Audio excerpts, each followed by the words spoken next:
Padiyoor പൂവത്ത് retired അധ്യാപകന്റെ വീടിനുള്ളിൽ കയറി മോഷ്ടിക്കാൻ ശ്രമിച്ച 2 പേരെ ഇരിക്കൂർ പോലീസ് പിടികൂടി.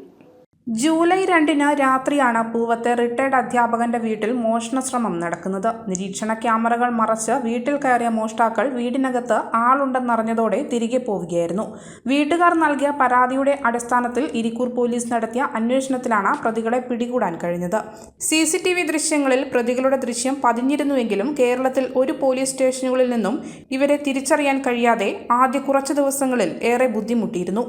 ഒരു വാഹനത്തിന്റെ 1 സെക്കൻഡ് മാത്രം ദൈർഘ്യമുള്ള ഹോൺ ശബ്ദം മാത്രമാണ് സമീപവാസികൾ കേട്ടതായി മൊഴി നൽകിയത്.